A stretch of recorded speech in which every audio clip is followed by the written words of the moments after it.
Agrigento, nella sala conferenze dell'ospedale San Giovanni di Dio, si è svolto un convegno sul tema delle lungodegenze. I particolari al nostro microfono.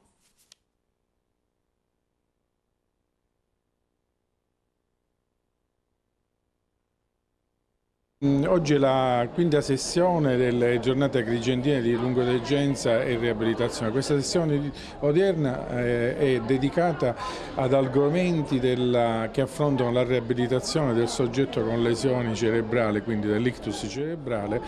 delle patologie che accompagnano il soggetto con ictus, quindi della disfagia, della malnutrizione, delle piaghe da decubito che intervengono nei soggetti lungo allettati e nei soggetti anziani con postumi di frattura del femore. Quindi vengono affrontati gli argomenti principali che coinvolgono la terza età, quindi in particolare i soggetti al di sopra dei 65 anni. In più avremo poi uno spaccato su quello che è la complessità e la fragilità, quindi come concetto diciamo nuovo, che tende ad affrontare con un approccio olistico quelle che sono le problematiche della terza età, in una visione globale, cercando di capire quali sono i determinanti di salute che maggiormente influiscono sulla salute del soggetto over 65 e in particolar modo sulla sua qualità di vita. Quindi l'approccio moderno oggi è quello di tendere verso un aumento della vita media, ma che sia però di buona qualità. Quindi l'obiettivo è quello di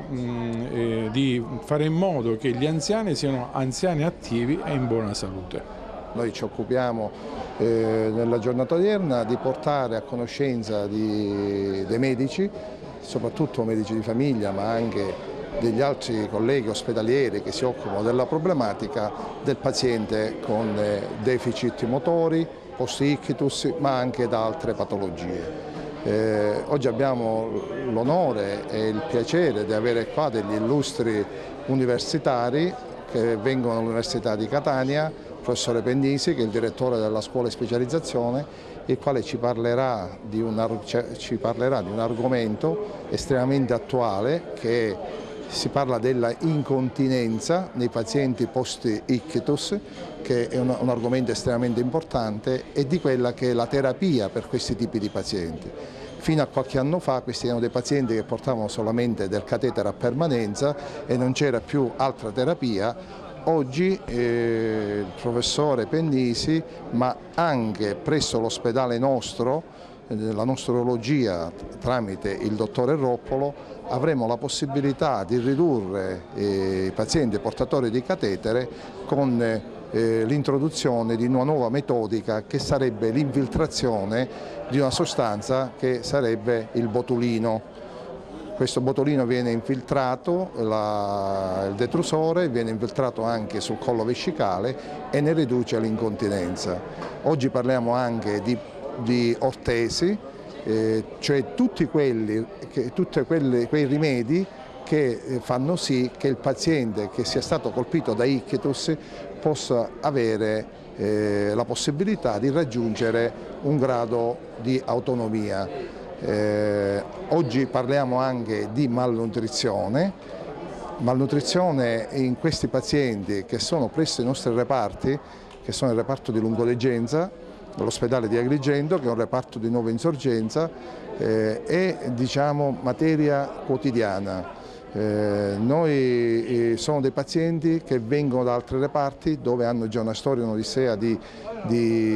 ricoveri da 15-20 giorni, dopodiché vengono da noi, e sono pazienti quasi tutti che sono malnutriti e smagriti. Oggi c'è la possibilità di poter trattare questi pazienti per intanto identificarli, fare diagnosi di malnutrizione media o grave,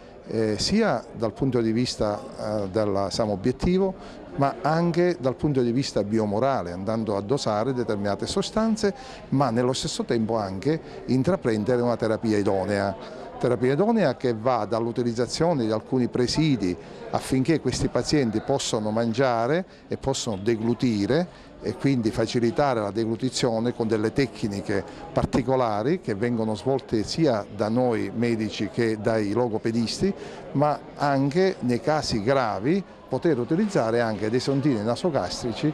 oppure addirittura arrivare alla PEG, che sarebbe l'immissione di un catetere nell'addome e l'alimentazione avviene tramite questo catetere.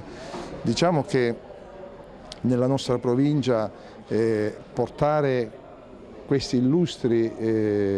professori che ci portano la loro esperienza e il loro sapere per noi fa tanto, perché ci stimola ad andare avanti e a crescere sempre di più.